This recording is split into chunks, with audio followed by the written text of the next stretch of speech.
Some of you will recognize this. Rejoice always, pray continually, and give thanks in all circumstances, for this is God's will for you in Christ Jesus. So this is the second time in 2 chapters where Paul has said this is God's will. In chapter 4, he said it is God's will that you avoid sexual immorality. And now in chapter 5, he says it's God's will that you rejoice always, that you pray continually, and you give thanks in all circumstances. Now, what I know to be true for most of us is that when we think of God's will, we tend to be preoccupied on the what. God, what do you want me to do? Who do you want me to marry? Where do you want me to live? When do you want me, God, to make this move? We focus on the direction. It's as if we're at an intersection and we're not sure what to do. We could go left or right, or we could go straight. So God, what's your will? Just tell me what to do. And I think oftentimes the emphasis that God puts on his will is not whether or not you turn left or right or you continue straight, as long as each of these paths are honoring to God. I think oftentimes he says, you know what, you choose.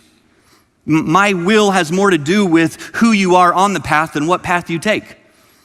As long as that path is honoring to God, then what he's paying attention to is who you are on the path. That you are someone who avoids sexual immorality, rejoices always, prays continually, and give thanks in all circumstances. He's paying attention to who you are. So he says, rejoice always. So does that mean that we have to always be upbeat and have a smile on our face and a spring in our step? I hope not.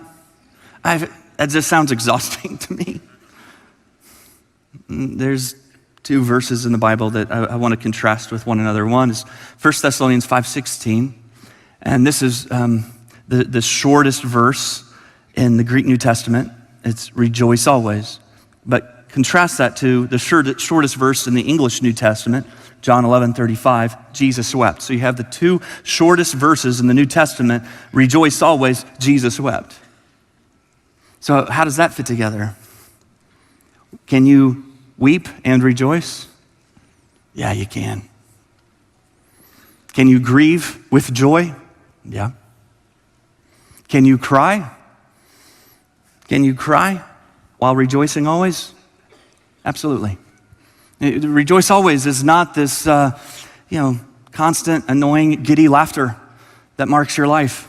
It's not a fake smile where you go around and you pretend to be someone you're not and you pretend to feel something you don't. And some of you grew up in the churches like this where that's kind of what you were taught, that if you're a Christian, then, you're always great. So you talk to someone in the lobby, how you doing? Great. How are you? Great. How's your marriage? Oh, it's great. Outpunted my coverage. Great. How's your marriage? Oh, so great. How's your family doing? Great. How's yours? Great. And we just go back and forth as if there's no challenges and there's no struggles, and we think that's what it means to rejoice always. No, that's not what it means. It's understanding that when we struggle, we have a peace and a hope that gives us joy. It's different than the happiness of the world, but it gives us a joy.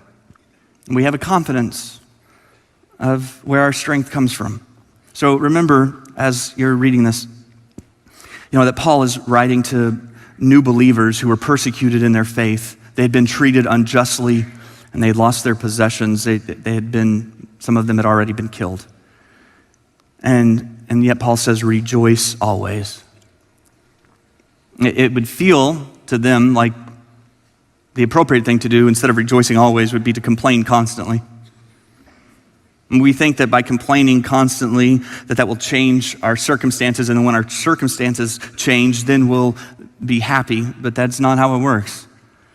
Paul says rejoice always, and he connects it to praying continually and giving thanks in all circumstances. So here's what I want you to do. I want you to think about the day that Paul walks into Thessalonica for the first time. We read about this in Acts 17. What we don't read, but what would have been the case, is that when he strolls into Thessalonica, he is swollen and he is black and blue. He was walking with a limp. Yeah, his eyes, he would have had black eyes, probably open head wounds that had been cleaned, but you could still see where he had been beaten. Because in Acts 16, Paul is in Philippi, and in Acts 16, we read in verse 22 that a mob quickly formed. This is before he goes to Thessalonica, a different mob, kind of a theme of his ministry. A mob quickly formed against Paul and Silas, and the city officials ordered them stripped and beaten with wooden rods, and they were severely beaten, and they were thrown into prison. The jailer was ordered to make sure they didn't escape, so the jailer put them into the inner dungeon and clamped their feet in stocks. It's hard to imagine a worse scenario than this, right? They've been beaten to the edge of their life, and they're thrown in this dungeon. So what do you do? What do you do in that moment? Verse 25. Around midnight, Paul and Silas were praying and singing hymns to God. Oh, that's what you do. Paul says to Silas, what do you want to do? I'm not really tired. I don't know, you want to sing? Let's do that. And so they're in the dungeon, beaten, bloody, chained up, and they're praying and they're singing.